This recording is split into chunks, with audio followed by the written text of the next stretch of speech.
Welcome to Immigration Review, your weekly source for immigration case law updates and insights. I'm your host, Kevin A. Gregg, back again to review the week's precedential immigration cases, rummaging through the decisions so you don't have to. This podcast is sponsored by Kurzban, Tetzeli, and Pratt, also known as KKTP, a law firm where I'm also a partner. Whether you are facing an immigration obstacle, a serious injury, or a legal issue in your business, KKTP will aggressively protect your best interests. This podcast is also sponsored by DocketWise, an all-in-one immigration forms and case management solution trusted by thousands of immigration lawyers across the U.S. I really like DocketWise. It makes immigration applications easy by allowing the clients to provide information through simple online questionnaires that are shareable by text or email and available in multiple languages. Not only that, DocketWise provides a comprehensive group of case management features, including invoicing and calendaring, secure messaging, task management, and a lot more. You can learn all about DocketWise and receive a 10% discount on your subscription by heading to docketwise.com/immigration-review, so they know we sent you. And as always, this show does not constitute legal advice and has no bias other than to keep you up to date and to enable you, my dear colleagues, to excel in court. So, without further ado, let's start the review.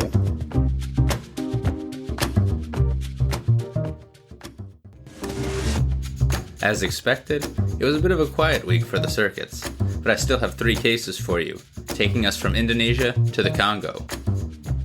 If you're still with family for the holiday, share with them the wonderful gift of the podcast, won't you? Also, watch out for another special episode dropping soon. Starting off, we have Nababan v. Garland, published by the Ninth Circuit on November 23, 2021. This case is about changed country conditions motions to reopen. Judge Van Dyke dissented. Mr. Nababan and his wife are evangelical Christians from Indonesia. They were both admitted into the United States as tourists at different times about 20 years ago. They seem to have met in the U.S. and married in 2003, after which, that same exact year, they were served with notices to appear. They conceded removability and applied for asylum and related relief. In removal proceedings, they both testified that they had been active in the Seventh-day Adventist or SDA Church in Indonesia, but that they had been prevented from proselytizing in that country and that they remained active in the church in the U.S. The immigration judge and the BIA agreed that Mr. Nababan and his wife were members of a, quote, disfavored group, end quote, in Indonesia, but held that they hadn't suffered past persecution and didn't have a well-founded fear of future persecution or torture, and so denied their claims, as did the Ninth Circuit in 2012. The couple were not physically removed and filed motions to reopen based on changed country conditions that made their way all the way up to the Ninth Circuit in 2016, but the motions were not successful. But then in 2018, the couple filed another motion to reopen, based on an alleged, quote, eruption of attacks against Christians as a whole starting in 2016, end quote, in Indonesia, particularly for them, for as evangelical Christians and newly promoted leaders of their church, quote, a key tenet of their faith is spreading the gospel, end quote. They submitted a bunch of evidence to support their claims, including affidavits from 2 experts. The BIA denied again, but this time, the Ninth Circuit reversed. First, the Ninth Circuit noted that, in the Ninth Circuit at least, courts must conduct a particularly individualized analysis for disfavored groups, such as Indonesian Christians. And here, the addition of the evangelical characteristic makes the petitioner's risk of persecution even more heightened than others in the disfavored group. Therefore, in adjudicating the 2018 changed country condition motion to reopen, the BIA needed to sufficiently analyze not simply whether conditions have gotten materially worse for Indonesian Christians since the couple's removal order in 2009, but whether it had become materially worse for evangelical Christians. Here, the BIA failed to give, quote, proper consideration, end quote, to the fact that the couple were evangelical and would need to proselytize as part of their faith, meaning that the BIA erred. Also, the BIA improperly discounted the couple's recent promotion to higher-ranking leadership positions in the church as merely changes in, quote, personal circumstances, end quote, rather than materially changed country conditions that generally will allow non-citizens to succeed on such motions to reopen. And that is because it is well established, particularly in the Ninth Circuit and most recently discussed in Rodriguez v. Garland on episode 47, that, quote, changes in a petitioner's personal circumstances are relevant where those changes are related to the changed country conditions that form the basis for the motion to reopen, end quote. So, for example, and sticking with Indonesia, if a Muslim individual claimed asylum from Indonesia and was denied asylum, but later, after the removal order, converted to Christianity, that change in personal circumstance might warrant reopening if there has been a material change in country conditions for Christians in Indonesia. Case remanded for further consideration of the motion to reopen. Congratulations, Howard R. Davis, for petitioner. Chalk this decision up with the First Circuit's case in Seo Tang v. Sessions, the Third Circuit's 2019 decision in Liam v. Attorney General, and the Second Circuit's 2020 decision in Tano Santoso et al. V. Barr, discussed on episode 9 of the podcast, all for excellent cases to rely upon for Indonesian Christian motion to reopen claims, especially for proselytizing Christians. And that is Nababan v. Garland.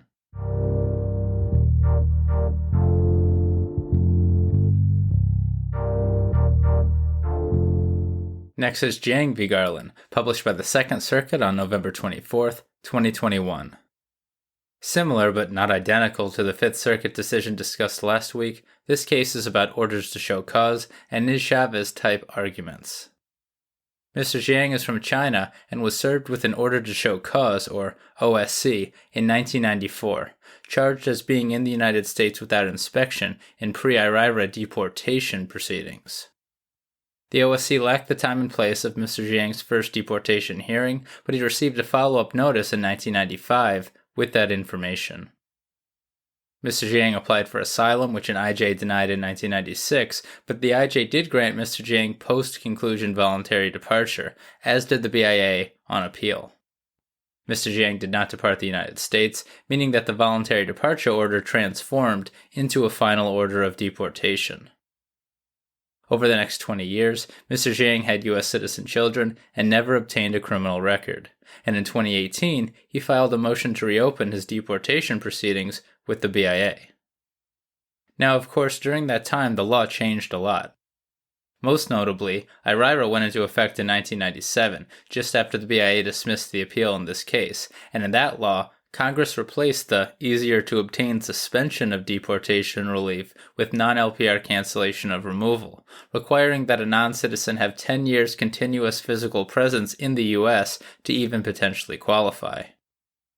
And while non-LPR cancellation, rather than suspension of deportation, only applies to proceedings initiated after IRIRA's effective date of April 1, 1997, Congress expressly made the stop time rule retroactive, meaning that for non-LPR cancellation of removal purposes, the service of an OSC or NTA stops the accrual of the 10 years. But as we all know by now, in Pereira and then Niz-Chavez, the Supreme Court held that when it comes to NTAs, only NTAs that include the time and place of the first removal hearing satisfy the stop time rule, because the stop time rule expressly references INA Section 239A, and Section 239A expressly requires that such information be contained in NTAs. Also, and although it was not argued here, we also know from the Ninth Circuit's decision Cantor v. Garland, published by the Ninth Circuit on November 3rd and discussed on episode 80 of the podcast, that a removal order doesn't implicate the stop time rule. So while that's the Ninth Circuit and not the Second Circuit, there's a good chance that, so the argument goes, if the OSC never stopped Mr. Jiang's accrual of continuous physical presence, he has now become prima facie eligible for non-LPR cancellation of removal, because it's been like 20 years, and notwithstanding the fact that he was not eligible for suspension of deportation all those years ago. And if that's the case, then maybe the BIA should have granted Mr. Jiang's motion to reopen, like in Cantor v. Garland. So, did the OSC stop the accrual of continuous physical presence? It did not, according to the Second Circuit.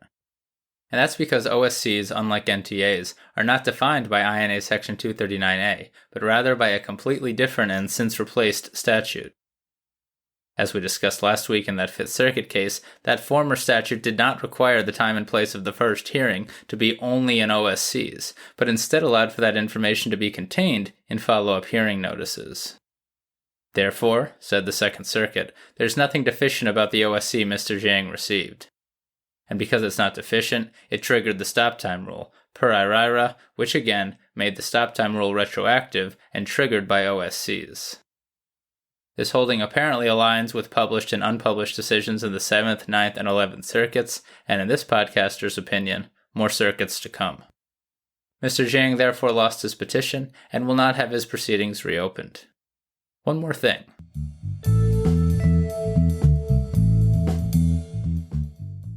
I'm not quite sure what Mr. Jiang's argument was for cancellation eligibility in the first place. He was ordered deported in Pereira deportation proceedings. As I understand it, if he gets that reopened, he remains in reopened deportation proceedings, where he couldn't apply for non-LPR cancellation of removal anyway, because that relief doesn't exist in deportation proceedings. It only exists in post-IRIRA removal proceedings. Now, suspension of deportation is available in deportation proceedings, and there was only a 7-year rather than 10-year continuous physical presence requirement for suspension. But under BIA precedent, service of the OSC stops the accrual of the 7 years. So it seems that maybe Mr. Jiang was in trouble with his cancellation argument, regardless. Or maybe I've just missed something from this very old statutory framework. And that is Jiang v. Garland.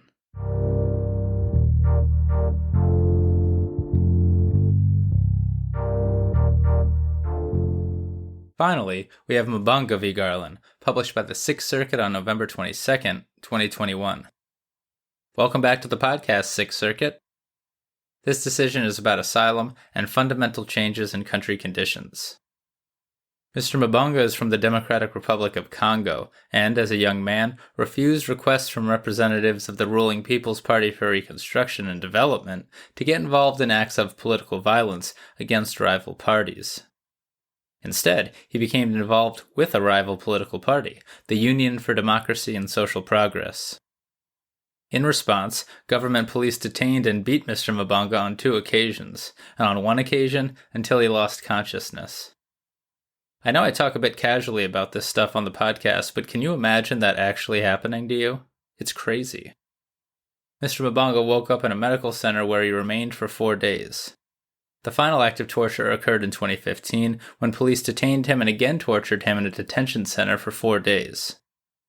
With his family eventually able to secure his release, asylum, legalese for bribes and police extortion, he fled to a small town in the Congo, but when discovered 2 years later, fled to the U.S.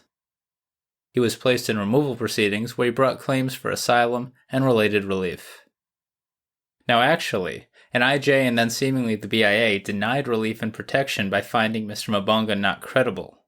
Additionally, however, the IJ and the BIA held that even if credible, Mr. Mbonga lacked a well-founded fear of future persecution because his political party, the Union for Democracy and Social Progress, now controls the Congo.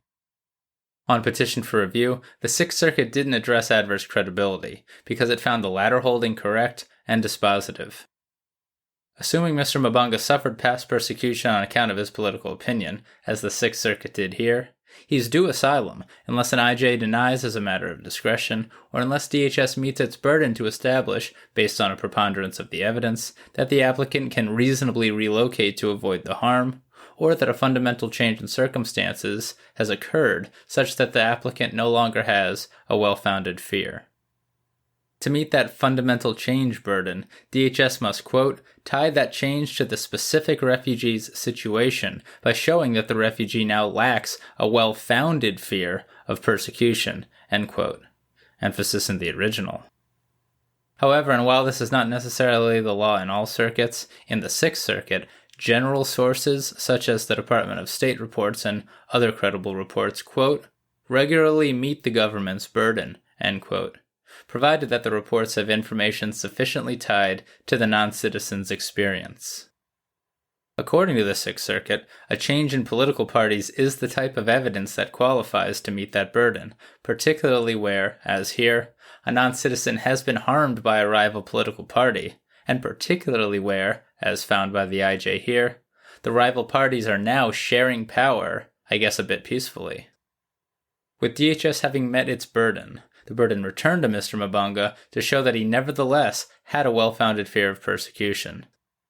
This he could not show, as he hadn't provided enough evidence of the current situation in the Congo relevant to his case.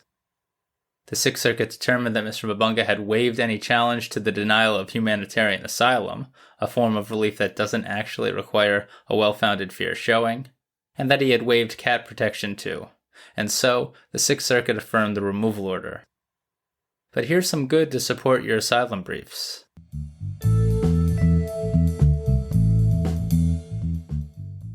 Okay, so a change in political parties will often negate a well-founded fear in the Sixth Circuit, especially in political opinion-type cases.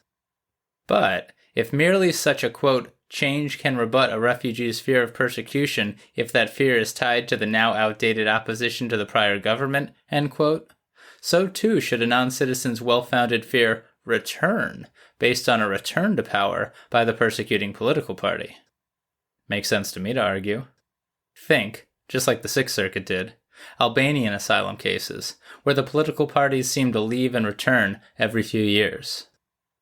Also, cite this case for support that reports from Amnesty International and Human Rights Watch are reliable and can indeed satisfy a party's burden.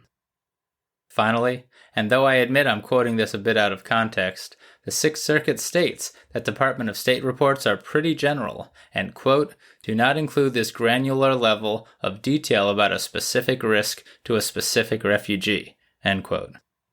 Use it if it helps you. And that is Mbonga v. Garland. So there you have it. You're all caught up with the past week's published immigration cases. I'm Kevin A. Gregg, a partner with the law firm Kurzban, Tetzeli, and Pratt, and this has been another episode of Immigration Review. Thank you for listening, and I hope you enjoyed it.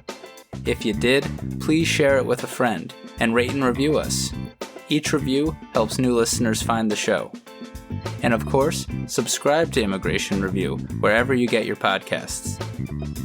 If you like what we do and want to become a patron of the show, please check out our Patreon page at www.patreon.com/Immigration Review, or click on the link in the show notes. And if you're interested in an official Immigration Review CLE certificate for 5 credit hours, email me at kgreg@kktplaw.com with your full name and the episode numbers for the 10 shows you've listened to. Also, feel free to email me with questions, comments, or anything at all. And follow the show on Instagram and Facebook at Immigration Review, and send us a tweet at ImReview. That's IMM Review. I'll be back next Monday for a brand new discussion. Until then, I'm Kevin A. Gregg, bringing you the Immigration Review.